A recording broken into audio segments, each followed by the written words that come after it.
Gente, muito obrigado. Boa tarde a todos, todas. Eu queria agradecer o Rogério, as palavras, agradecer a Manuela, agradecer o César e toda a organização, todo o pessoal aí do Litercultura. Eu não esperava um evento tão bacana, para falar a verdade. Fiquei muito surpreso com tudo, com o clima, com as pessoas, e quando eu vi a programação, enfim, eu fiquei...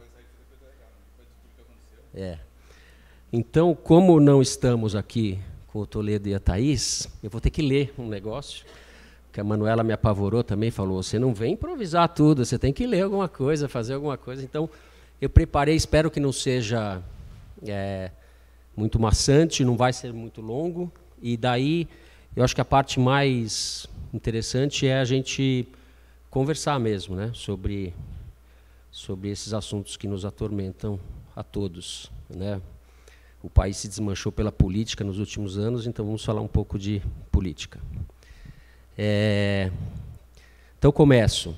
Como nós estamos em um evento de vocação literária, ou que pretende pensar a cultura a partir da literatura, eu vou iniciar a nossa conversa recorrendo a um clássico latino-americano. Um romance muito famoso, escrito no final dos anos 60 e publicado em 69, do qual eu passo a ler o trecho inicial. Começa assim. Da porta do La Crônica é um jornal, da porta do La Crônica, Santiago observa a Avenida Tacna sem amor. Carros, edifícios desbotados e desiguais, esqueletos de anúncios luminosos flutuando na neblina. O meio-dia cinzento. Em que momento o peru tinha se fudido? Os jornaleiros circulam entre os carros parados no semáforo da Avenida Wilson, anunciando os jornais da tarde, e ele começa a andar lentamente. Com as mãos nos bolsos, cabisbaixo, segue escoltado por pedestres que também avançam rumo à Praça San Martín. Ele era como o peru, tinha se fudido em algum momento. Pensa, em qual? Em frente ao Hotel Crillon, um cachorro vem lamber seus pés. Vai ver, está com raiva, fora daqui. O peru fudido, Carlitos fudido, todos fudidos. Pensa, não há solução. Fim da citação. Embora o personagem em questão, esse narrador inicial, seja um jornalista, eu não pretendo ir muito longe na analogia pessoal. Digamos simplesmente, para começar, estamos todos fudidos. Sentimento que eu acredito já deve ter assaltado muitos ou todos vocês em pelo menos alguma vez nesses últimos anos. O romance em questão, talvez muita gente já tenha identificado, é Conversa no Catedral, do Mário Vargas Llosa. No e não na catedral, porque se trata do nome de um bar, de um boteco, e não de uma igreja. O livro, como eu disse, é de 69, mas ele se ambienta no Peru do final dos anos 40 e meados dos anos 50, mais especificamente no país governado por uma ditadura militar entre 48 e 56. Na nota introdutória que faz no final dos anos 90 a edição do romance que foi traduzida no Brasil, o escritor fala que os peruanos da sua geração passaram de meninos a jovens e de jovens a homens, vivendo, segundo as palavras dele, numa sociedade encurralada, na qual os partidos e as atividades cívicas eram proibidas, a imprensa era censurada e havia muitos presos políticos e centenas de exilados. Sabemos todos que Vargas Llosa se transformou, a partir dos anos 80, ou já na virada dos 70 para os 80, num fervoroso liberal, fã de carteirinha de Margaret Thatcher e de Ronald Reagan. Foi como liberal que ele disputou e perdeu a presidência do Peru em 1990. De lá para cá, ele só fez fortalecer e renovar sua profissão de fé, associando-se ou sendo amplamente simpático às várias encarnações da direita política na América Latina. A ponto de dizer recentemente, numa entrevista à Folha de São Paulo, que não gostaria de estar na situação de escolher entre Bolsonaro e Lula.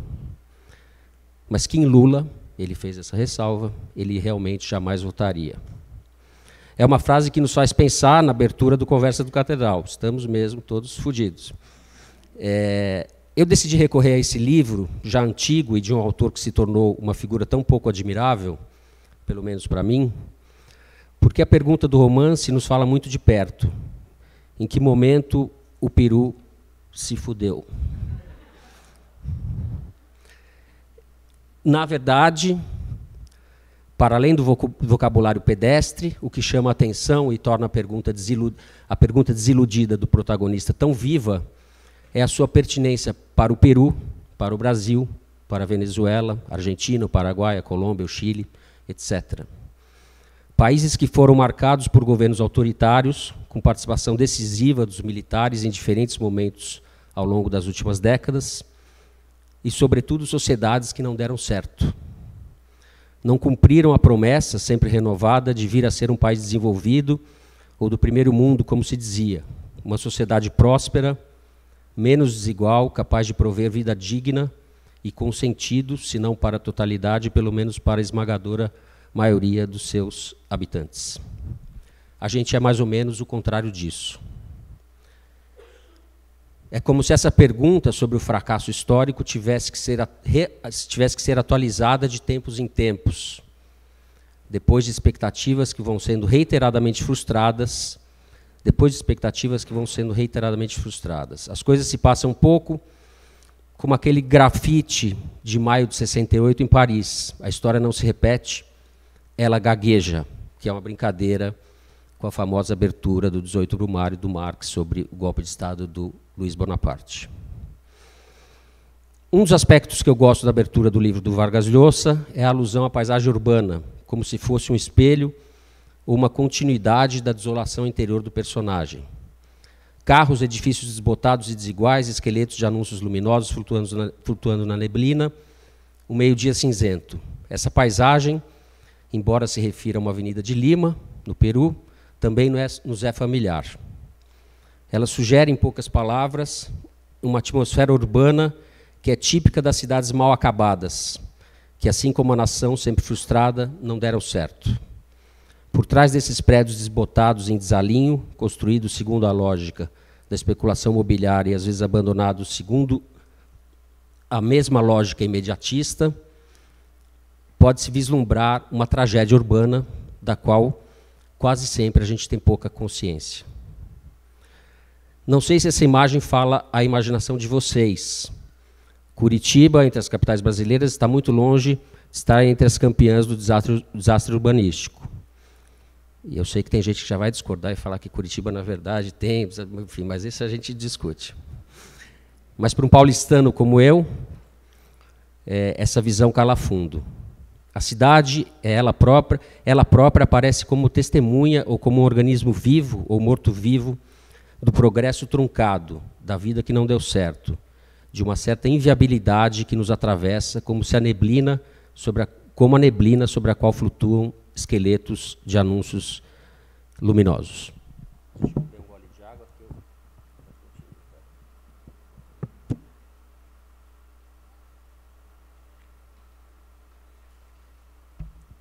Eu sou calorento e bebo muita água. É impressionante, aliás, como as periferias das grandes cidades brasileiras se parecem. São muitas vezes indistinguíveis na sua fisionomia, ao mesmo tempo monótona e labiríntica, na sua aridez, nos emaranhados de fios sobre as casas, nas calçadas inexistentes ou intransitáveis, na ausência de áreas verdes e de espaços públicos, numa espécie de precariedade permanentemente renovada pela omissão do Estado. Fecho aqui esse parêntese, porque eu sou leigo no assunto, mas eu não queria deixar passar a dimensão urbana, bem material, desse desalento que o livro apresenta desde o início. Retomando, então, o fio da meada, a gente pode reformular a questão e perguntar mais diretamente em que momento o Brasil se fudeu. Já sei o que vocês estão pensando, em 1500. Né? Brincadeiras à parte, as respostas podem variar. Foi em 2014, quando Aécio Neves contestou o resultado da eleição. Foi em 2016, quando derrubaram Dilma Rousseff, encenando aquele teatro da legalidade. Foi em 2018, quando Lula, líder nas pesquisas, foi preso e retirado da disputa política. Cada um desses momentos precisa ser pensado em perspectiva e todos eles fazem parte da enrascada atual.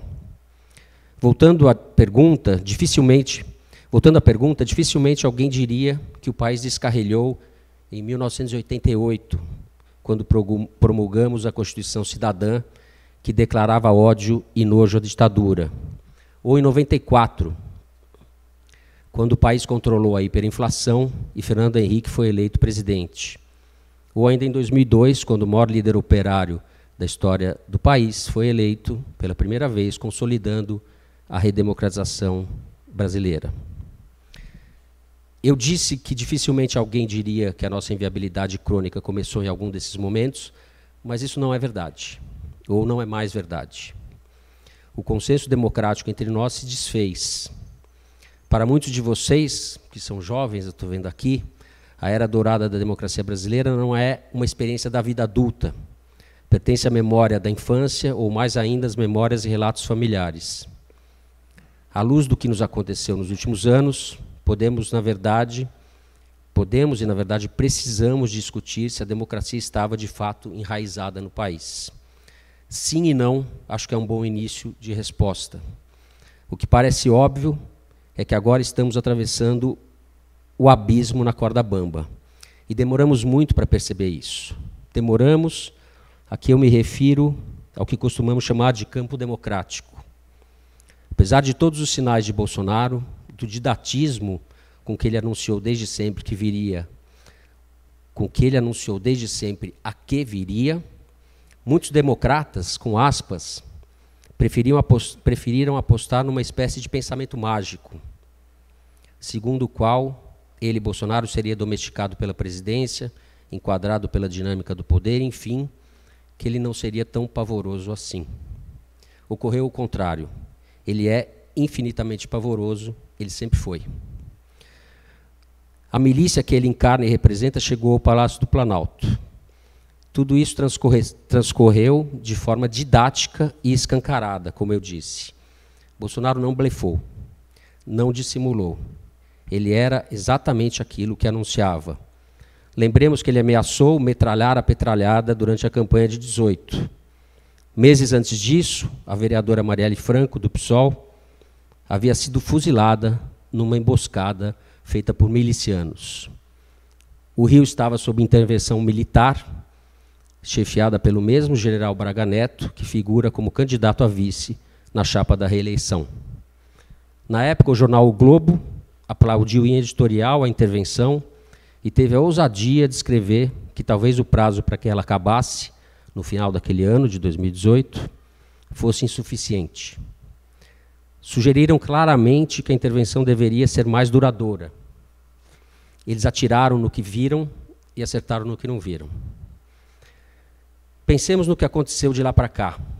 Os militares estão, como nunca, refestelados no poder.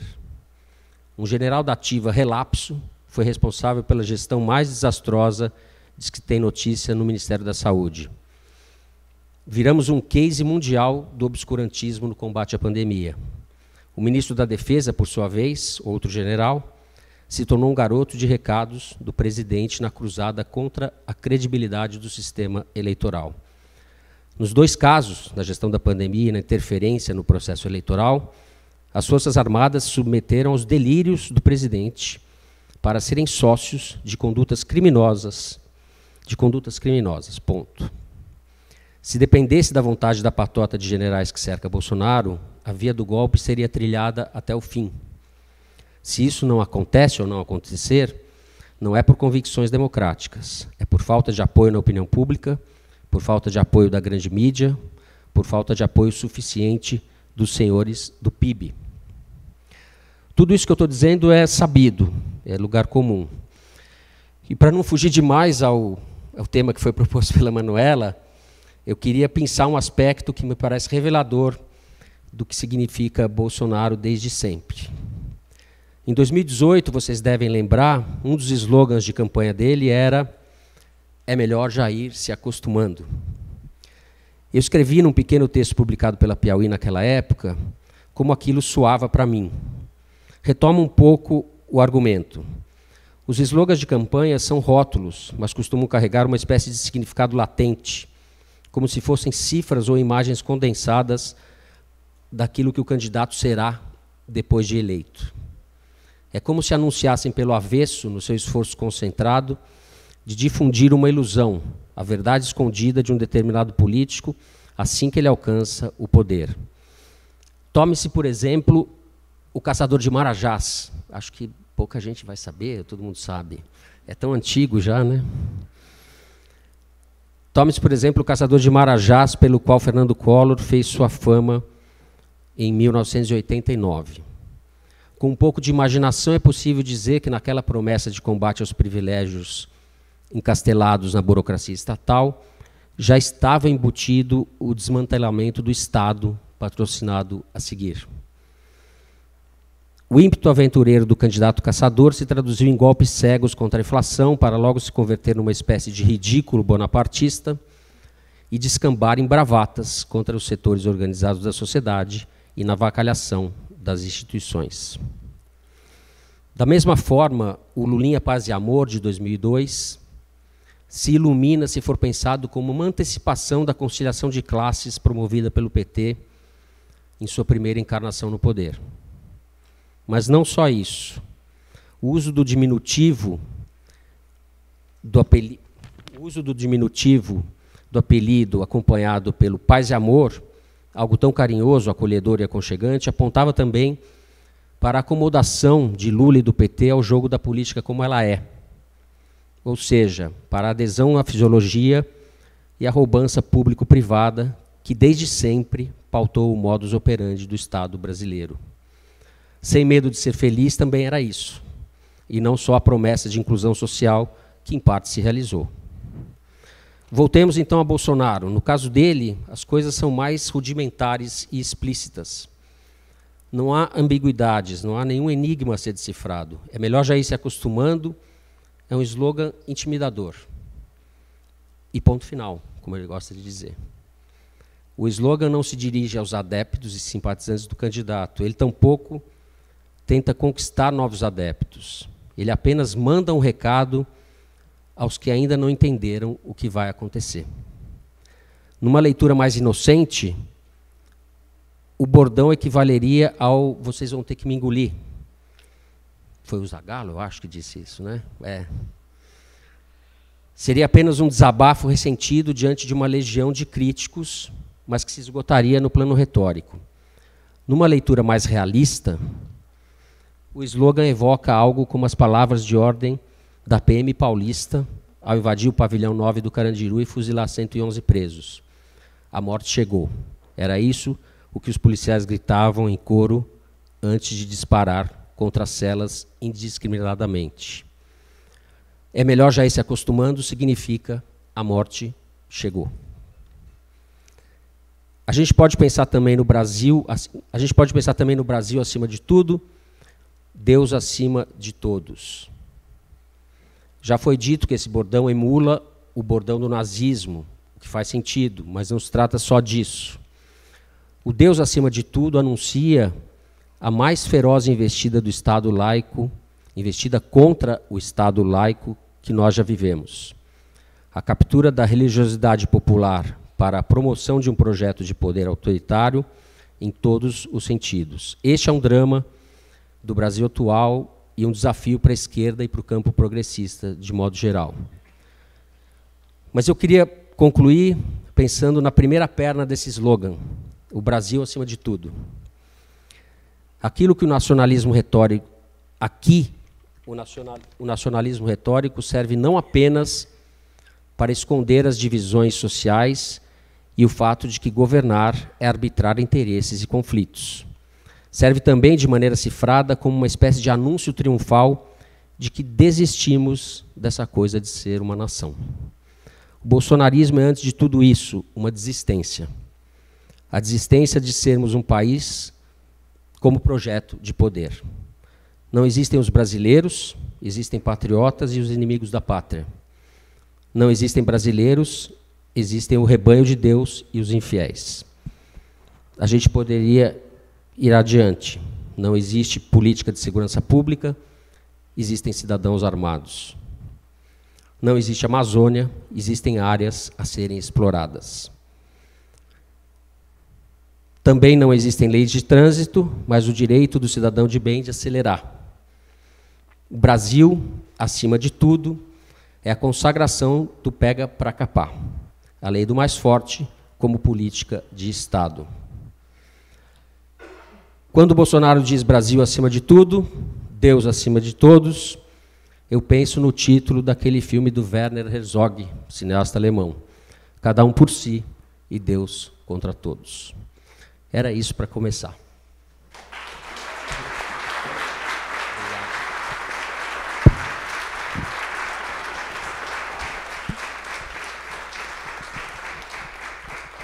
Quando a gente lê, fica um pouco formal, né? Fica um pouco... Mas, enfim. Agora vamos ao que interessa. Queria agradecer por esse momento de otimismo, assim, no final de sábado. A gente sai de tarde, assim, né? Eu já torço pro Coxa, cara. Já vejo a situação. Moro em Curitiba, né? Ainda tem que ouvir. Olha,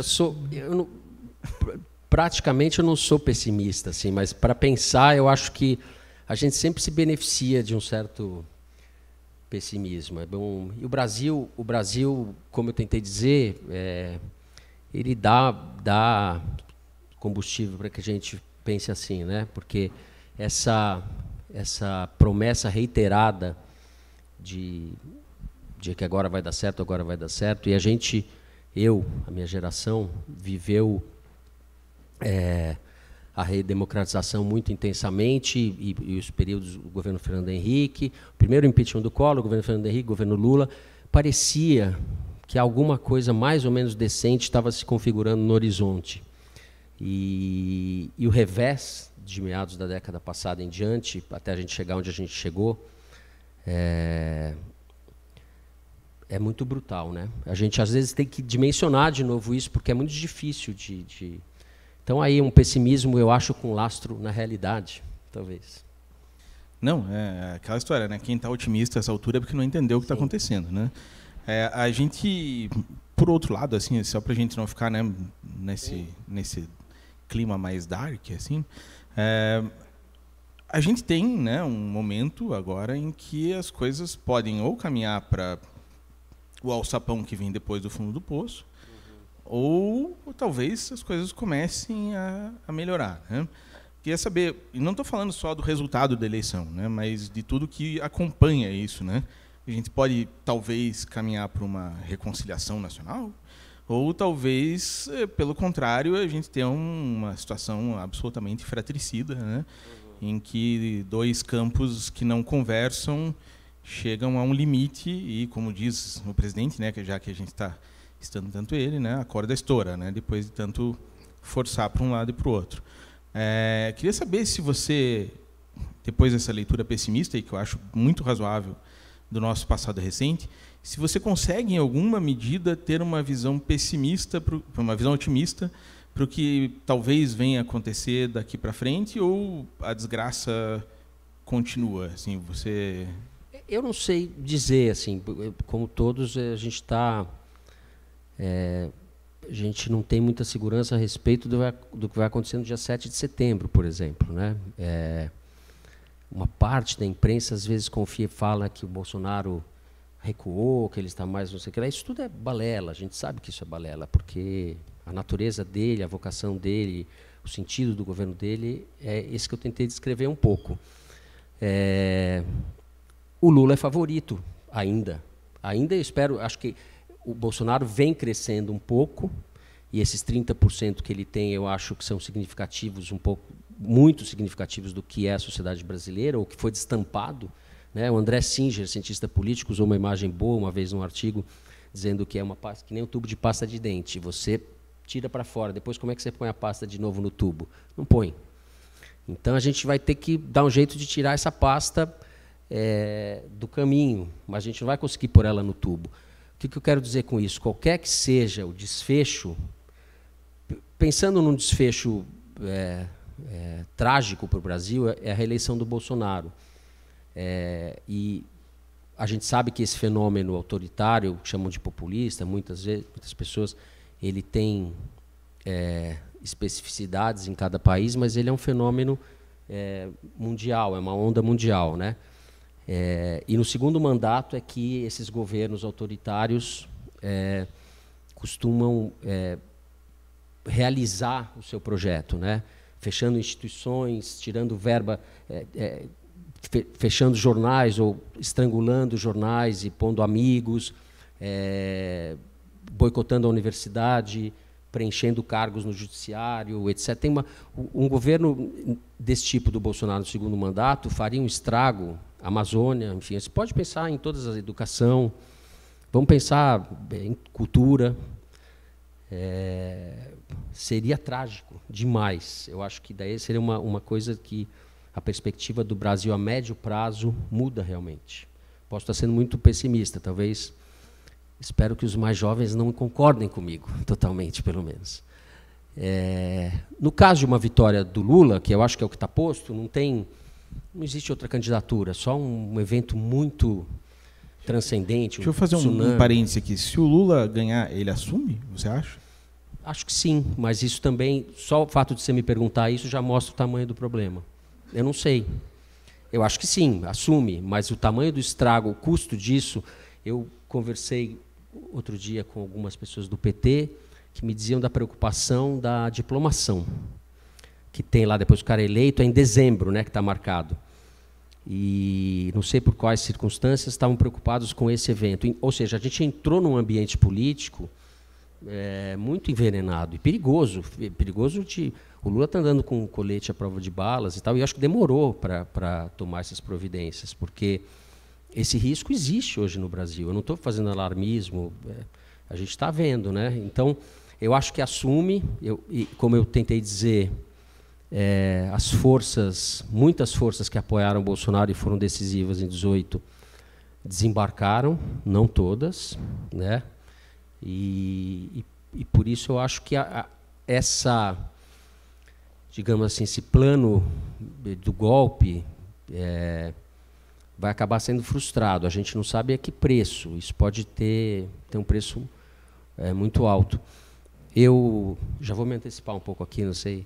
Para mim, a gente até chegou a falar um pouco disso no foro.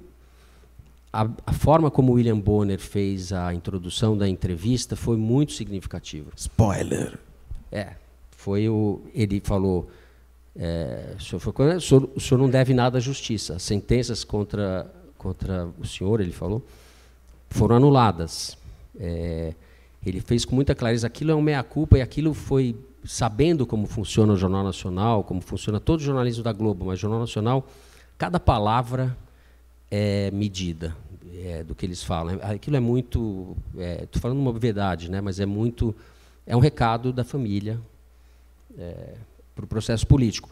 A Globo, que nos momentos decisivos sempre teve atitudes muito ruins mesmo, eu acho que dessa vez teve uma atitude correta. Não vou dizer que ela tomou partido pelo Lula, mas ela claramente está identificando o Bolsonaro como uma coisa intolerável. Eu tinha duas perguntas que eu queria fazer, porque eu sei que o pessoal quer perguntar também, não vou monopolizar aqui, mas tinha duas coisas que eu queria te perguntar. Uma delas é justamente essas. O papel da elite nessa situação do Brasil ter se fudido, né? Eu, como talvez não tão pessimista quanto a situação exija, na verdade, né? Eu consigo ver que tem uma parte da nossa elite, tem aquela velha história, né? Que eu não lembro quem que falou que a Índia tinha uma situação de merda e uma elite boa. O Brasil tinha uma situação de merda e uma elite de merda, né? Mas eu vejo que tem algum movimento, parece, que está acontecendo diferente. E acho que você está por dentro desse movimento, né? A Piauí, a Rádio Novelo, a Todavia. A Piauí, porque nem o João Moreira Salles, agora não é mais dono, fundou a Piauí, nem é mais dono da Piauí. Eu não sei, isso não vem ao caso, mas é um parênteses. Mas tem uma parte da elite brasileira que parece que está fazendo um movimento. Eu estou sendo otimista demais? Não, eu acho que tem uma parte da elite brasileira que se colocou contra o Bolsonaro, e isso ficou bem caracterizado na carta aos brasileiros e brasileiras.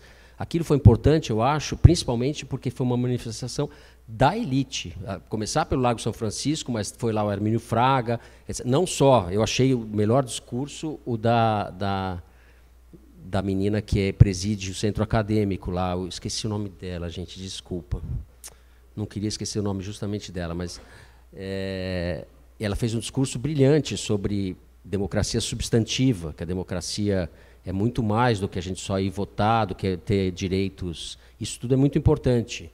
Mas democracia substantiva significa que as pessoas vão chegar em casa no morro e não vão apanhar da polícia, que vai ter água limpa para elas tomarem banho. Que as instituições não vão ser avacalhadas, exato, como você falou. Né?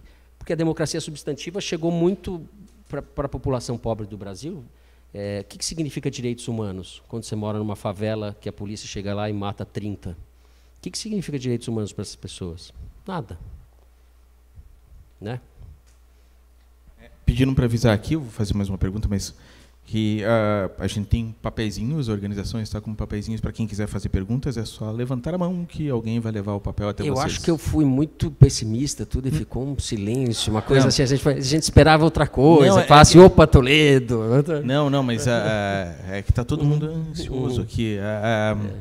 Mas uma outra coisa que eu queria te perguntar, já que, né, como você disse, para a gente tentar voltar ao tema que foi proposto aqui, né, dos rótulos e estereótipos e tudo mais, deixando um pouco de lado os grandes atores do cenário político nacional. Estou pensando aqui na gente, nas nossas vidinhas cotidianas aqui. Uma coisa que todo mundo viveu nos últimos tempos é o rótulo, né, de conviver com o rótulo do bolsonarista, o vizinho, o amigo, ex-amigo, né? O ex-professor de música, no meu caso, um parente, aquele cara... Vendeu o violão e comprou uma arma, não? Seu professor de música. Bom, não falo mais com ele, mas tudo bem. Vamos lá. O fato é, que nem você falou, não volta para o tubo a pasta. Né? E chega um momento que vamos supor que as coisas em Brasília melhorem. Mas você vai ter que conviver ainda com o fato de que se revelou para você que as pessoas ao teu entorno... Eu sei que não é sobre mim aqui, é sobre você, mas só... desde 2018, eu comecei a ter um joguinho mental, assim, que eu começo a pensar assim... Esse filho da puta, que se fosse em 37, ele estava no expurgo do stalinismo. Assim. Esse aqui, em 33, ele tinha apoiado a queima de livro. Assim. Eu comecei a descobrir que aquelas pessoas, dadas as circunstâncias certas, fariam coisas que eu tinha lido lá nos livros que eu achava terrível, sobre na Inquisição, sei lá. Esse cara, no século XIV, ia estar queimando alguém. E assim, a gente vai ter que conviver com essas pessoas, assim, com essas pessoas que têm um rótulo... Como é que faz, dada a grande reconciliação nacional em Brasília, como é que fica para você falar com o teu tio? Assim? Eu não tenho tio bolsonarista no caso, mas enfim, eu acho duas coisas assim, mais ou menos contraditórias. Por um lado, o bolsonarismo destampou, ele tirou o superego, né? Ele nas palavras que para mim são muito boas do Nuno Ramos, do artista plástico, escritor Nuno Ramos, a desinibição do pior. O bolsonarismo é um pouco isso. Você não tem nenhuma vergonha, pelo contrário, você tem um certo orgulho, uma raiva, uma revanche. Tudo isso já foi muito falado, né? Esse ressentimento com vingança, com essa coisa destrutiva que eu acho que tentei também no final fazer uma alusão. É um pouco aquela frase do Jarbas Passarinho, né? Como é que é? Não é hora de pudores, né? Como é que era? Por aí, né? Por outro lado, nem todo mundo que votou no Bolsonaro partilha desse sentimento. Eu acho que a política é plástica, né? As pessoas, mais do que a política, a relação das pessoas com a política varia. A sociedade brasileira é conservadora, sim. O fenômeno evangélico mudou a demografia do Brasil nas últimas décadas, talvez seja a mudança mais importante em termos estruturais, ou mega, né? Coisas grandes. A gente tem 30% praticamente hoje de população evangélica. Acho que o censo que está sendo feito vai dar algo por aí. Mas essas pessoas votaram no Lula também. E acho que tem uma parte da sociedade não partilha dessas coisas. Agora, existe ao mesmo tempo a coisa da pasta de dente. O sujeito comprou arma, tinha direito de comprar 60, sei que lá, esses CACs, né, que é colecionador, atirador e caçador, sei lá. Que, na verdade, é qualquer um que pagar R$1.000, exato. Né? Então, você tem... a gente vai ter que conviver com esses efeitos duradouros da regressão, da piora da qualidade da sociedade brasileira, que já era uma sociedade muito fraturada, e agora a gente está numa situação, né, de ruína econômica, vai ser muito difícil. Eu acho que a questão econômica vai ser muito difícil, mas a questão mais complicada é justamente isso que você falou. Essa grande conciliação em Brasília, não sei se eu vejo, porque a gente vai ter que ter um governo democrático e uma oposição democrática. Então, você tem que reorganizar. O Brasil desaprendeu a falar a língua da democracia. A gente não sabe ainda se a gente está tentando. Mas você vê até ontem, estou falando não ontem, o Lula era uma pessoa que não era aceito pelos demais candidatos do campo democrático e pela imprensa, por parte da imprensa. Ele era caracterizado como um extremo. O Lula, extremo, onde que a gente está vivendo? O Lula é o maior conciliador da política brasileira, eu acho. Então a gente está... Esse cenário é complicado, mas é totalmente decisivo se o Bolsonaro ganha ou não ganha, né? Enquanto não chegam os papeizinhos aqui, eu vou fazendo pergunta. Eu sou imparável aqui. Não, agora tem um monte aqui. Rapaz, você tinha alguma coisa para fazer hoje à noite? Não vou saber responder as perguntas. As perguntas vêm sem nome aqui. Eu vou ler a primeira aqui, depois eu tento organizar. Numa dessa vem 2, 3 iguais. Mas eu vou ler aqui o que está... Tá bom, claro. Tenho sentido que ouvir notícia todos os dias me faz muito mal. Eu também. Eu não trabalho com isso e posso escolher ouvir as melhores análises. Daí está entre parênteses assim, fórum. Como o jornalista lida com a angústia de cobrir um governo desses? Eu acho assim, eu não romantizo muito essa coisa do jornalista, que a gente sofre mais que as outras pessoas. Eu acho que eu sofro tanto quanto vocês, na verdade. Isso depende muito mais do temperamento da pessoa.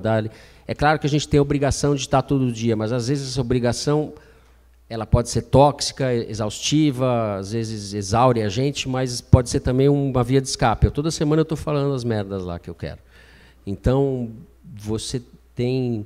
Não acho que seja muito diferente ser jornalista ou não ser jornalista diante de uma tragédia desse tamanho, na verdade. E acho um pouco que essa coisa de ficar festejando o jornalismo, a importância... O jornalismo é importante, eu defendo o jornalismo profissional, mas o jornalismo profissional fez papelões imensos recentemente, em termos históricos. Eu estou sabendo. Né? Então, eu acho que é hora da gente ter discernimento e não ficar festejando nada. Assim.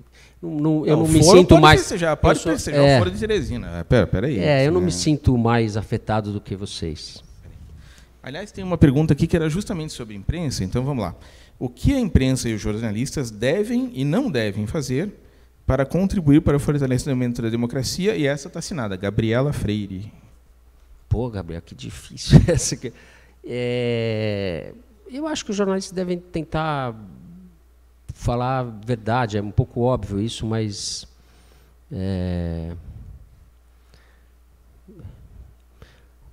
O jornalismo fez um papelão nos últimos anos, né? No impeachment da Dilma, no processo... Foi um papelão nesse processo todo. E adesão ao governo Temer, eu acho isso. Então, em 64, todos os jornais apoiaram o golpe militar. Todos.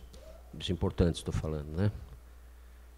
E a gente tem que pôr isso na balança, né? Os momentos decisivos contam. Então, não sei o que tem que fazer para fortalecer a democracia. Acho que tem que tentar exercitar a democracia. Que tenha vários programas, vários podcasts, podcasts que podem ser mais conservadores, enfim. Eu acho que é um pouco...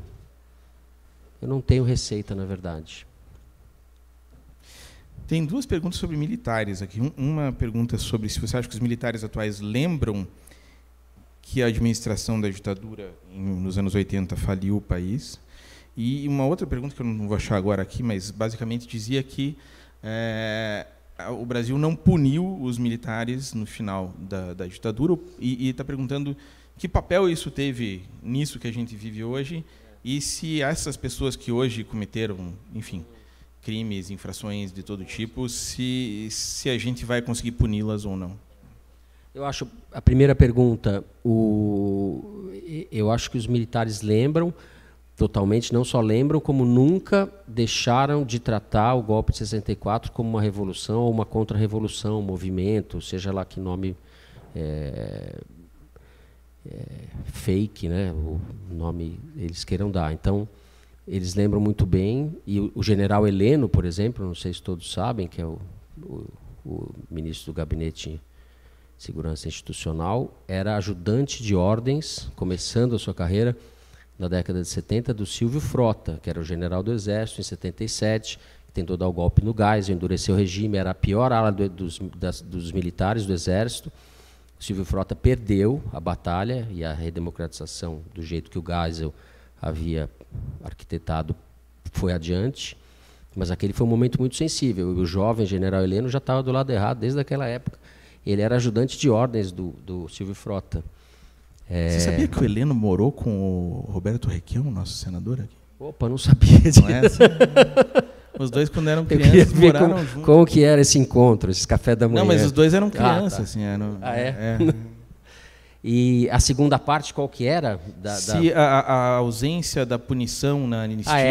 Eu acho que não dá para dimensionar muito isso, mas isso revela muito sobre o Brasil, né? A acomodação que foi feita com a lei da anistia, o fato de a gente nunca ter punido os torturadores, as pessoas que cometeram toda sorte de abusos e crimes. Houve um pacto, e a verdade é que a sociedade brasileira nunca se preocupou muito com isso, a não ser as famílias ou grupos de esquerda, grupos de direitos humanos ligados à Igreja Católica, Comissão Arnes em São Paulo.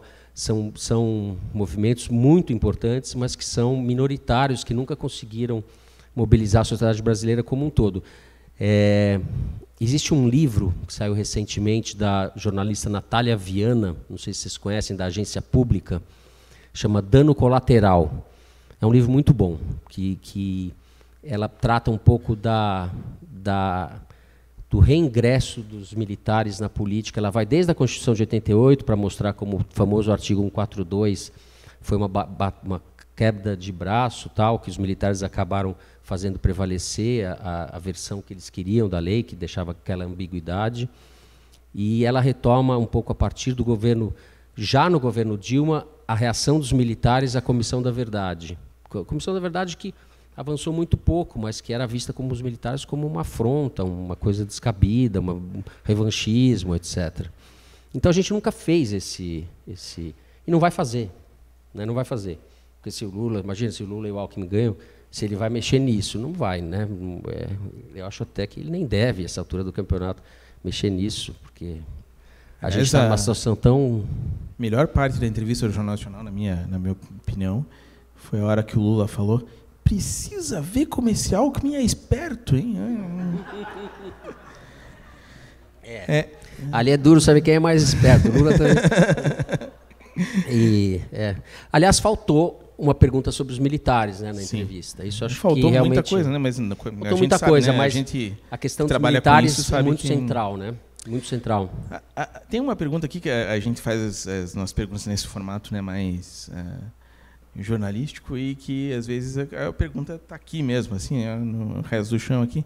Como reagir quando alguém do teu lado diz tem que torturar mesmo Lula, ladrão, Bolsonaro é pela família? É isso. Assim. Quem sabe procurar outras companhias? Não sei. Não sei. Tem conversas que a gente não... Eu nem devia falar isso. Não tem muito problema nenhum. Vindo para cá, pegando o Uber da minha casa em São Paulo para o aeroporto, eu peguei um Uber completamente bolsonarista. Ele nem falou que era bolsonarista. Não. Mas ele falou de armas. Eu estava com o celular, ele falou, é melhor você não usar o celular, embora meu vidro seja não sei das quantas. E daí ele começou a falar de arma. E ele fez questão de, logo nos primeiros minutos, ele falar que a arma dele era Glock não sei das quantas, que estava ali, que ele tinha porte de arma, que quando ele fez... E daí ele passou a viagem inteira... Não a viagem inteira, porque eu não consegui reagir, eu devia reagir, falar... Mas não consegui. E o sujeito era um convicto, adepto... Mas não tem o que fazer, né? Você vai falar, o cara ainda vai atirar em você. Então tem essas situações que a gente não... Não, ele era muito gentil comigo. Ele estava achando que ele estava... Porque ele não sabia quem você era, né? Não sabe, ainda bem, né? Qual o papel da mobilização popular e coletiva no contexto atual? Papel da? Mobilização popular e coletiva no contexto atual. A pergunta é mais longa, mas o... Eu acho que ela é pequena diante do tamanho do estrago, né? Foi pequena ao longo dos últimos tempos e para o meu gosto, teria que ser muito maior. A mobilização popular coletiva, porque a verdade é que o Brasil se repolitizou no meio da década passada pela direita, né? Pela extrema-direita. A extrema-direita, a gente pode falar tudo, mas a politização da sociedade brasileira se deu da pior forma, foi desembocar no Bolsonaro. Então, eu acho que a esquerda e os democratas ainda estão correndo atrás do prejuízo. Tem uma aqui que não é uma crítica a isso, mas a letra está um pouco difícil de entender aqui. Mesmo que o Lula ganhe, há um ganho do Bolsonaro na medida em que a direita se organizou, mais ou menos o que você falou, né? E foi possível evidenciar as pessoas de direita, e que, infelizmente, se caracterizam de forma fascista. Assim, a esquerda terá um trabalho árduo e necessário para descaracterizar o falso moralismo e a necessidade de uma nova consciência dos fatos trágicos que a nossa sociedade vive. Flávio. Mais uma afirmação do que... Eu concordo. É aquilo que a gente falou, que as condições vão ser muito diferentes, e se o Lula ganhar, é uma ilusão a gente imaginar que vai ser uma reedição do que foi em 2002, etc. É outra coisa, e a sociedade brasileira mudou em muitos aspectos para pior. E a gente vai ter uma situação também que vai ter que arbitrar. Não vai ter dinheiro para todo mundo, né? Você tem que arbitrar conflitos. Daí acho que até o lado bom do Ciro, quando ele fala... O Ciro, que eu acho que está tão equivocado, na minha opinião, em termos históricos, assim, a maneira como ele está se posicionando, se você olha a história de maneira mais abrangente, ele está muito equivocado. A maneira como ele tende a quase equiparar o Lula e o Bolsonaro, mas quando ele fala de desconcentrar sistema financeiro, quando ele fala em taxar grandes fortunas, tudo isso é simpático. Eu gostaria de ver o Lula falando isso. A questão militar não está resolvida no Brasil, diz aqui, se nem todos do alto comando estão com o Bolsonaro, como fica óbvio pela incapacidade do presidente em consumar suas intenções golpistas. Sabemos que dentro dos quartéis se formam oficiais que partilham da ideia de que as Forças Armadas são guardiões da democracia. Como a sociedade civil pode penetrar na caserna e levar a história, como ela de fato ocorreu, para os cursos de formação de cadetes? Pergunta do Diego. Eu não sei se eu entendi. Como é que a gente faz para ter militares mais democratas e menos afeitos a essas... Eu acho que é meio... A história da República, começar pela origem, é marcada pela participação dos militares. E eu acho que militares e política, e república e democracia, é incompatível. Então, a gente tem um problema que é constitutivo da história do Brasil. E tem um historiador, antropólogo, historiador, Celso Castro, que estuda bastante como o funcionamento das Forças Armadas. Ele tem um livro que eu não vou lembrar o nome agora, mas que é muito interessante sobre como funciona a cabeça dos militares. Ele fez pesquisa, ficou convivendo lá na Academia das Agulhas Negras, e eles são realmente muito impermeáveis à vida civil. Ele que fez a entrevista com o general Vilas Boas, que saiu recentemente. Ele fez uma longa entrevista, ele é da Fundação Getúlio Vargas, faz aquelas entrevistas grandes com os militares. E o general Vilas Boas fala que a primeira vez que ele conviveu com o civil, ele tinha 40 e tantos anos, que ele nunca tinha... Eles têm outra cabeça mesmo, eles têm uma cabeça e uma soberba, apesar do Pazuello, apesar de tudo que eles são, eles acham que eles são bons. É verdade. Não, mas eles caiam todas as árvores, pintam meio fio. Bom, no Foro de Teresina, o Toledo comentou os passos rumo ao golpe. Vocês deram um parecer sobre a resposta da Carta dos Empresários, e daí vem a pergunta. Depois da entrevista de Lula no Jornal Nacional, será que conseguimos, talvez, reverter os passos que já haviam sido tomados rumo ao golpe? Puxa, não sei. Eu tenho a impressão, acho que foi uma impressão mais ou menos generalizada, que a entrevista do Lula foi muito bem sucedida, né? Que ele fez uma entrevista particularmente feliz, superando e com esse também lado da Globo que eu mencionei. Agora, se conteve, etc. Vamos ver. Eu acho que o 7 de setembro vai ser um momento que vai dar para medir a temperatura do país. Dependendo de quantas pessoas o Bolsonaro puser na rua, a gente vai ter motivo para se preocupar. Porque eu estou achando que vai ser grande. Não tem mais pergunta aqui, eu vou fazer uma pergunta aqui. Quem, onde, quando? Quer fazer pessoalmente? Assim, não sei. Manda. Pode fazer.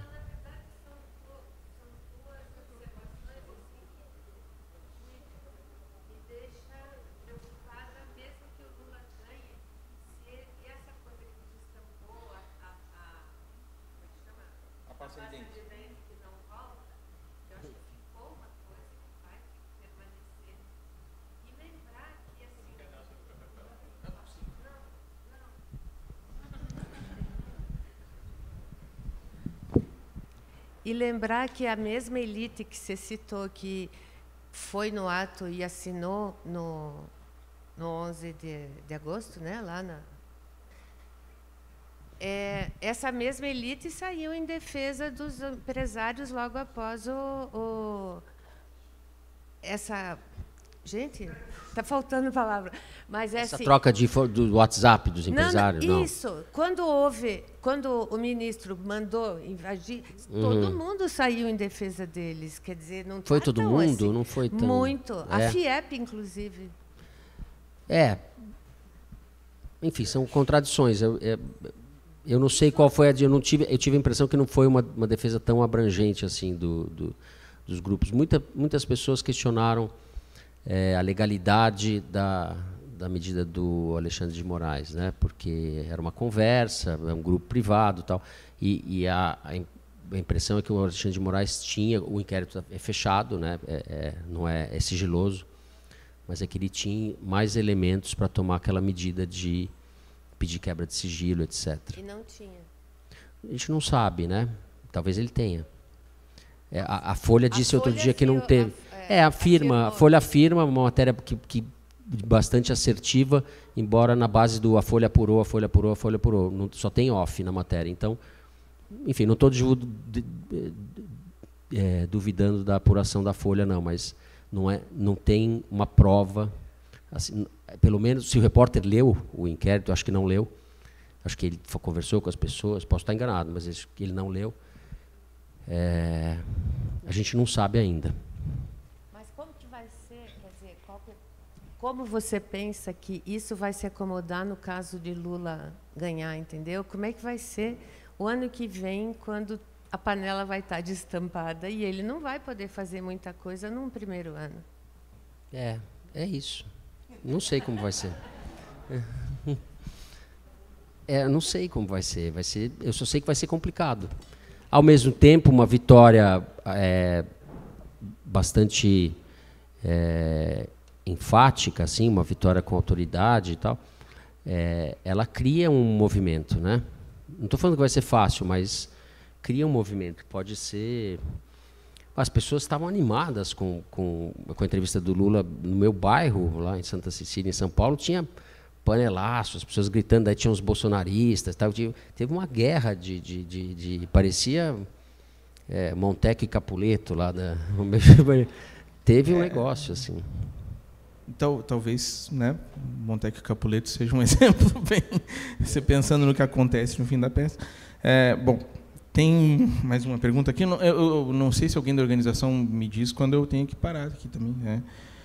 Mas eu já falei muito mais bobagem do que eu pretendia, mas o Joaquim Duarte de improviso, né? Porque as perguntas vão fazendo você.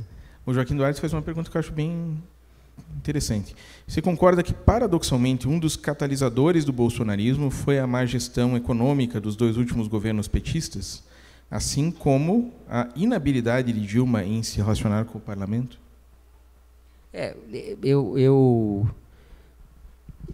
Não há dúvida que a gestão econômica não foram nos últimos 2 governos, né? Acho que é o primeiro momento que a Dilma, enfim, eu não sou economista, mas a Dilma tomou medidas de intervenção que o próprio Lula criticou, de intervenção na economia, administração de preços, etc., que o próprio Lula criticou na entrevista do Jornal Nacional. Acho que esse foi um dos ingredientes, a crise econômica, que foi muito violenta, a recessão, o desemprego, etc., junto com o Lava Jato, junto com a pouca capacidade, pouca vocação, é melhor dizendo, a capacidade da Dilma para fazer esse jogo político, conversar com o deputado que o Lula gosta tanto de fazer. Ela não gostava, claramente não fez. E o preço foi muito alto para o país, né? Como você acha que um Congresso conservador conversará com o Lula presidente? Bom, ele já fez isso, né? Eu acho que da melhor maneira possível, companheiro. Eu acho que isso eu não tenho muito... Vamos ver, né, como vai ser... se o Arthur Lira vai ser o candidato imbatível para a eleição da presidência da Câmara. Mudando o presidente da República, muda tudo. E o Lula não é a Dilma nesse aspecto. Ele não vai deixar o Eduardo Cunha ganhar. Ele não vai ficar vendido no começo do mandato por um presidente da Câmara que vai sabotá-lo. Acho que isso não vai acontecer.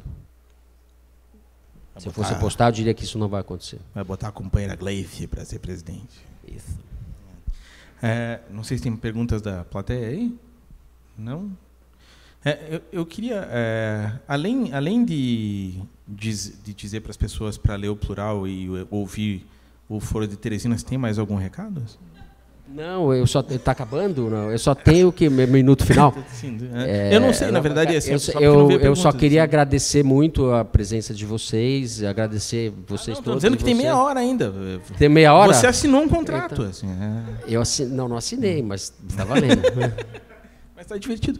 Não, eu queria falar, já que a gente deixaram assim, vou perguntar. Hoje, antes da gente chegar aqui, eu não sei se você viu, quando você chegou, provavelmente, estava uma baita fila lá fora por causa do Itamar Vieira, né? Estava o autor do Torturado, né? Não sei se você leu ou não, mas é um baita de um fenômeno como há algum tempo a gente não via no Brasil, de um livro que não fosse do Paulo Coelho, vender tudo isso, né? E um livro, um romance meio comunista ali, né? Todo mundo, né? Falando sobre gente preta do interior, do Nordeste, pobre, etc, etc, etc. Já que a gente está num evento cultural, assim, a pergunta que eu te faço é: a cultura brasileira, os produtores de cultura brasileira, que são essas pessoas aqui, que é tudo comunista também, tudo, né, enfim, tem conseguido dialogar com essa realidade e mudar? Por exemplo, o Itamar Vieira é um fenômeno, mas me parece que é um fenômeno quase isolado, né? Me parece que a cultura brasileira hoje está meio que dentro de um certo muro, não sei se você concorda com isso, não por vontade própria, mas foi colocada dentro desse muro e não consegue passar para o outro lado e conversar com a sociedade e fazer com que as coisas dialoguem rumo a uma situação melhor. Não sei se essa leitura é essa mesmo e como mudar isso, porque, assim, por exemplo, o cara escreve romance e vende 300 exemplares, o outro escreve lá livro de poesia, vende 500 exemplares. E não só a literatura, né? A cultura brasileira sempre ficou reduzida a esses 3 mil leitores num país de 200 milhões de habitantes. Não sei se eu que estou sendo pessimista agora. Eu não sei responder isso que você está falando, mas teria que pensar um pouco.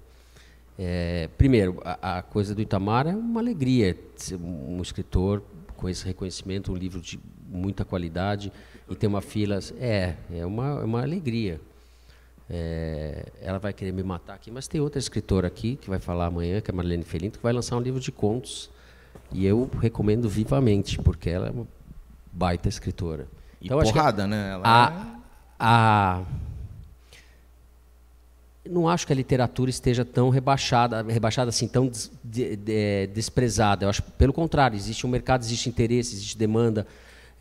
Existe. O que tem, para falar o óbvio, é que um governo que agiu de maneira a destruir a cultura, deixando o Collor brincadeira de criança perto do que o Bolsonaro está fazendo, né? De aparelhar com essa mentalidade os órgãos que ele não pode destruir. O que ele não pode destruir, ele aparelha. E o que ele pode destruir, ele destrói. Isso está acontecendo no meio ambiente, está acontecendo, mas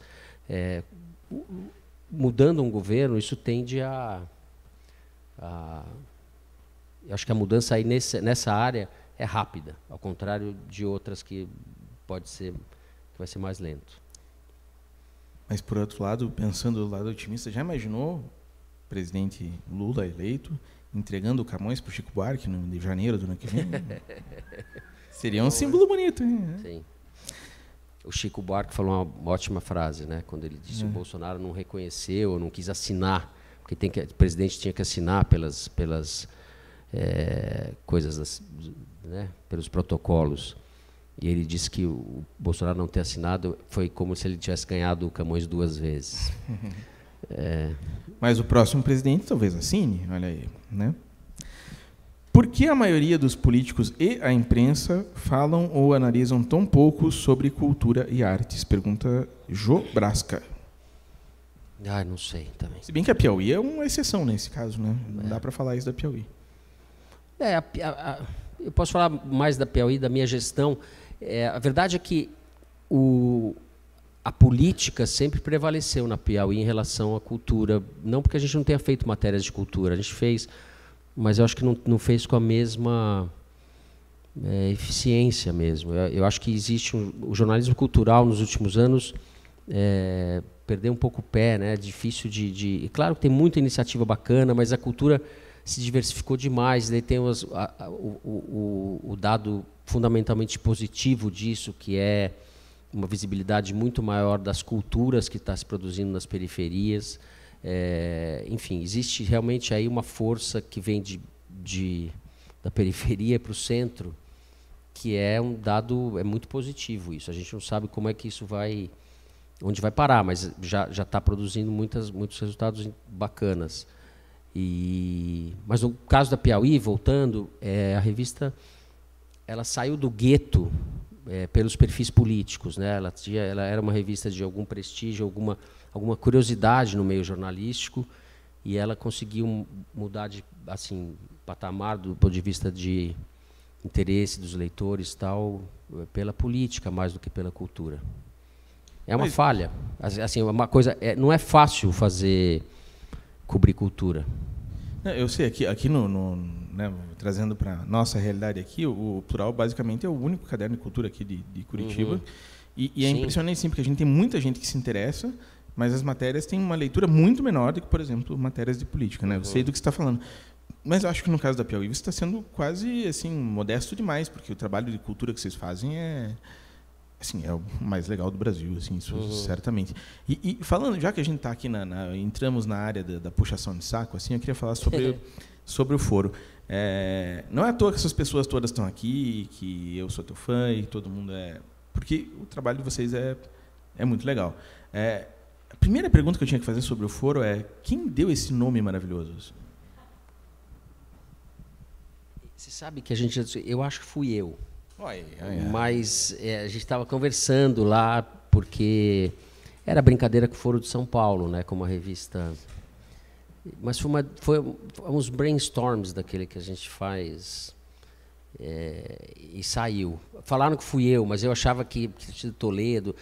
O nome nasceu e foi em 2018, e o podcast foi se fazendo, ele foi se tomando forma conforme foi sendo feito, né? Ele nasceu primeiro com uma ideia muito bem definida, que eram 3 pessoas, e a gente tinha muito respeito. Na época era a Malu, na primeira formação. A gente tinha muitas divergências, mas muito respeito e carinho um pelo outro. Então, acho que isso foi fundamental.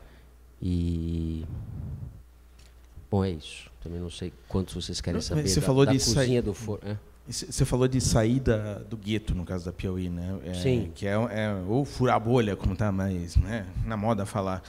No caso do Foro, de Teresina, vocês fazem parte de uma geração, talvez, assim, uma safra, que foi justamente quando o podcast explodiu no Brasil. Né? Já tinha, né, o Jovem Nerd, por exemplo, ou sei lá, sim, um ou outro casos isolados, mas de uns, sei lá, 4, 5, 3 anos para cá, a coisa ganhou outro patamar, com o caso Evandro, com vocês, com o Medo e Delírio em Brasília, que é um pouco... agora eu também gosto, mas é um outro, né, um outro caminho ali, assim. E eu queria saber, assim, não só os podcasts, mas os jornais independentes, né, então hoje tem toda uma safra também, né? Até onde isso você acha que quebra um pouco o monopólio do Jornal Nacional, da grande mídia, sem querer usar aqui os rótulos que a gente está, né, falando, mas até onde isso faz com que haja brechas para a gente, como jornalista, fazer um trabalho um pouco mais autoral, mais detalhado, mais aprofundado? E, no caso do foro, acho que vocês têm uma liberdade absoluta ali, que talvez antes não fosse assim, né? Sei lá, 20 anos atrás, 30 anos atrás, quando você começou a sua carreira, acho que não existia isso. Na Folha que eu comecei, a liberdade era bastante grande. Não quero nem entrar por aí, porque seria uma discussão muito longa. Eu acho que mais do que a emergência dessas redes sociais e dessas formas alternativas de jornalismo e das plataformas todas que foram sendo criadas, ela tem muitos lados negativos e tem muitas coisas boas também, que é você quebrar monopólios. A vaidade do jornalista foi muito atingida nos últimos anos, porque a gente tinha um monopólio da fala, né? E hoje em dia você está muito mais sujeito ao contraditório, à contestação, etc. Você teve que sair desse lugar. E isso é bom, eu acho isso fundamentalmente bom. É o que está acontecendo com o homem branco, etc., ou eu. Então você tem que conviver, o seu lugar de fala, que era confundido com uma espécie de lugar universal, a gente tinha né, ele é posto num lugar específico e fala, agora você vai sentar um pouco aí e vai ouvir. Ou seja, esse movimento é muito importante, né? É muito positivo, eu acho. Agora, as redes sociais e todas essas coisas também permitiram ou possibilitaram e insuflam as fake news, esse movimento todo de desinformação, que é muito grave também. A gente não sabe muito bem como lidar com isso, né? Tem uma pergunta ótima aqui. Eu não sei se alguém não ouve o podcast, não vai entender, mas a pergunta é muito boa. Quando e qual seria o Kinder Ovo que você finalmente vai acertar? Eu não sei, eu sou ruim de Kinder Ovo. Só para caso alguém não conheça, né, no programa eles botam lá um áudio de alguém, de um político e tal, e tem que algum deles acertar antes dos outros. Eu acertei algum Kinder Ovo recentemente. Eu não não lembro vi. qual foi. O último que eu acertei acho que foi o Supla, né, há 2 anos. Mas o Supla até eu acerto. Mas ali ninguém é muito bom de acertar Kinder Ovo. O último foi até engraçado, né, porque começou em 2 segundos, a Thaís falou, Rosângela Moro, eu tô viciada nessa mulher. O último dessa semana foi o Collor, né? O Toledo acho que eu não ouvi esse ainda, então. Eu falei pro Toledo que ele acertou porque ele é mais velho e tal, ele conviveu com o Collor, eu não, então. De todas as coisas erradas, e está escrito aqui com um monte de R, não sei se é para representar um sotaque, assim, erradas, né? De todas as coisas erradas no Brasil, qual delas seria a mais urgente, na sua opinião? Derrotar o Bolsonaro. Tem palmas, hein? Não sei. Isso é... Isso é...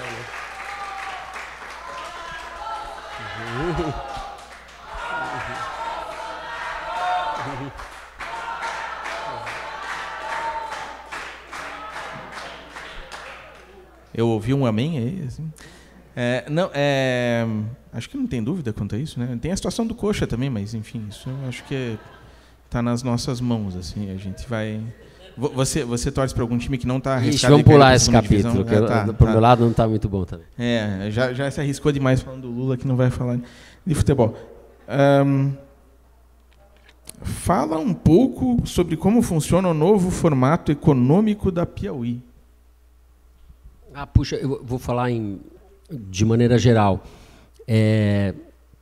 O João Moreira Salles, da família Moreira Salles, evidentemente, família de banqueiros, ele criou a Piauí em 2006. E no ano passado ele constituiu um fundo patrimonial no qual ele aportou 400 milhões de reais. E E a Piauí passa a viver, em parte, da receita do lucro desse fundo. Ele não pode mexer no principal. Então, ele criou um conselho editorial e ele não pode mais pegar esse dinheiro. Ele alienou esse dinheiro, ele não pode mais... então, ele perenizou. É o formato, com algumas diferenças técnicas, é o formato do Guardian, por exemplo. Alguns veículos de comunicação, Guardian na Inglaterra, alguns veículos do mundo usam esse modelo. A Piauí sobrevive em parte das receitas publicitárias, das assinaturas no site, ou etc., e em parte desse fundo patrimonial. Ela tem um orçamento fixo agora, oscila um pouco dependendo de quanto esse fundo rende mensalmente, mas é um fundo administrado por um outro conselho, que é o conselho que só administra... então tem lá 400 milhões que garantem a perenidade da revista. É isso. Eu não sei o orçamento de vocês, obviamente, mas... 400... É público esse número, por isso que eu estou falando. Mas 400 milhões, fazendo uma conta de padeiro, vai dar lá 5 milhões por ano aí de, né, rendimento, 6 milhões. Eu acho que eles conseguem um pouco mais. Isso fazer revistas? Não, tem mais a receita que você ganha da venda de assinaturas, da venda de publicidade, como todo veículo com esse... esse valor não foi... eu não sou a pessoa mais indicada para falar isso, porque eu sou péssimo de dinheiro, de lidar com dinheiro. Mas o valor foi calculado em cima de uma previsão, assim, quanto custava a operação da Piauí mensalmente, com uma redação do tamanho que não é uma redação barata, é pequena, mas, enfim... E não é uma revista barata, porque a gente viaja muito para os lugares... a Piauí não faz muita matéria por telefone, então tem um custo. Às vezes você põe um repórter para trabalhar 2, 3 meses numa apuração. Vamos supor que o repórter ganhe R$10 mil por mês, R$30 mil, mais as viagens, etc. Você põe ali por baixo uma matéria, R$50 mil investidos para publicar uma matéria. Que veículo faz isso hoje? Então quando você fala que não é uma redação grande... Eu estou dando um número hipotético, mas é o modus operandi da Piauí. E ela depende disso, porque ela depende de reportagens mais aprofundadas, etc. Pode ser que o perfil dela venha a mudar ao longo do tempo, mas ela se notabilizou e ganhou o seu espaço por isso, né? Quando você fala uma redação pequena, são quantas pessoas, mais ou menos? 20 pessoas. Contando jornalistas mais os colaboradores. Com jornalistas, repórteres, editores, editoria de arte, que é muito importante na Piauí, que é pequena, mas é 20 pessoas, mais ou menos. E isso aí. É um sonho, né? Desculpa, mas é esse formato de você ter uma fundação, basicamente é isso, né? É uma fundação. É o mesmo, como curiosidade, é o mesmo sistema do Instituto Moreira Salles. Eles têm lá também, daí a família, não só o João Moreira Salles, os 4 irmãos puseram lá, mas é um valor bem maior. E o Instituto Moreira Salles faz as exposições em cima desse fundo. E você sabe se estão fazendo isso com outros jornais aqui de Curitiba, por exemplo? Assim, ou não? Tem um telefone aí? Um Disque Fundação? Eu já estou falando. Assim. Não, tudo isso que eu estou falando é público. Eu nem me sinto meio impostor falando sobre essas coisas, porque eu não entendo muito disso. Mas o fundo patrimonial, espero ter sido claro, funciona desse jeito aí. Tem o diretor de redação que tem autonomia, ele não tem um mandato fixo, mas os conselheiros são 7. O João Moreira Salles foi para o conselho, ele é um dos conselheiros. Esses conselheiros têm mandatos com tempos diferentes, para que o conselho não seja constituído e dissolvido ao mesmo tempo. Então, uma pessoa tem 2 anos de mandato, outra tem 4 e tal. O João tem um prazo maior. Ele, nesse começo, nessa transição de saída dele da revista, ele é um dos membros do conselho, e o conselho dialoga 2, 3 vezes por ano com o diretor de redação, mas quem tem autonomia para decidir que matéria vai ser feita, que repórter vai contratar, que vai entrar, é o diretor de redação. O conselho é um órgão mais consultivo de ideias e de avaliação e de debate sobre os rumos da revista, mas ele não interfere, não tem poder de interferir na autonomia do diretor. É assim que funciona. Tem que ser assim, porque senão você não faz jornalismo. A gente tem uma eleição agora, 22 de outubro, né? E a gente estava falando aqui, né, do Guardian e de outros veículos, é normal, nos países anglófonos, por exemplo, que os jornais tomem uma posição em favor de um candidato, editorialmente, né? Aqui no Brasil não tem essa tradição, alguns veículos fazem, Carta Capital já fez, o Estadão disse que foi uma escolha muito difícil. No caso da Piauí, você acha que vai fazer isso? E o que você acha disso? Assim, os jornais...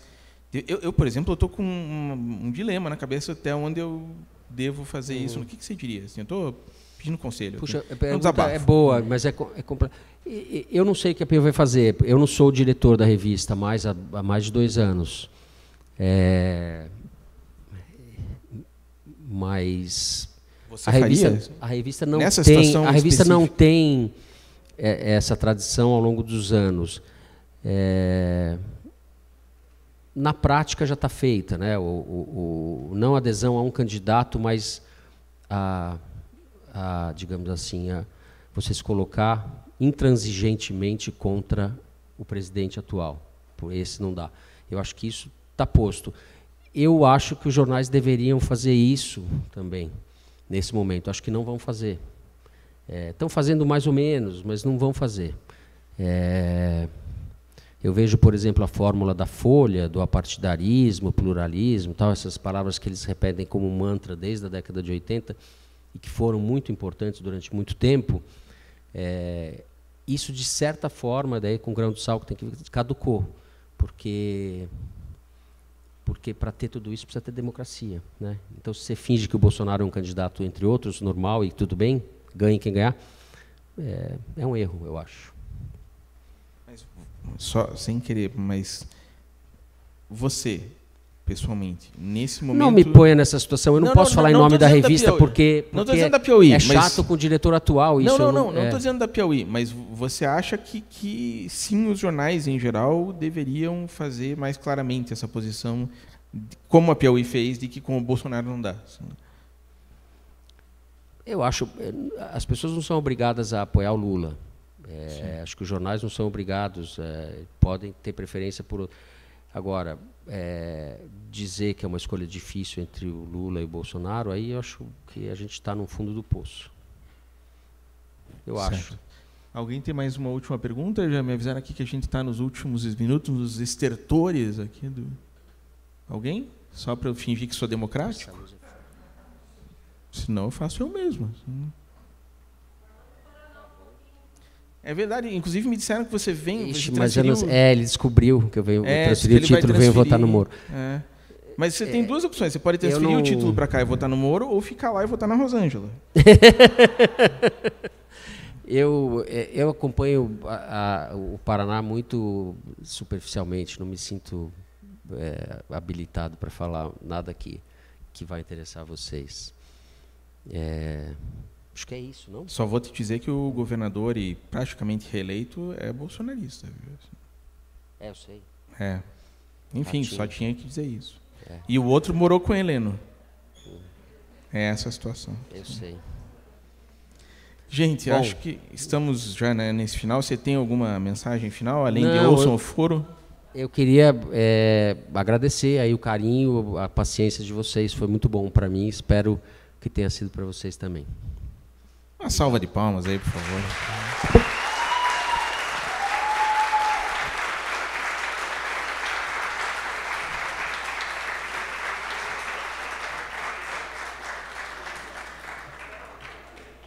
E eu não sei o que fazer agora.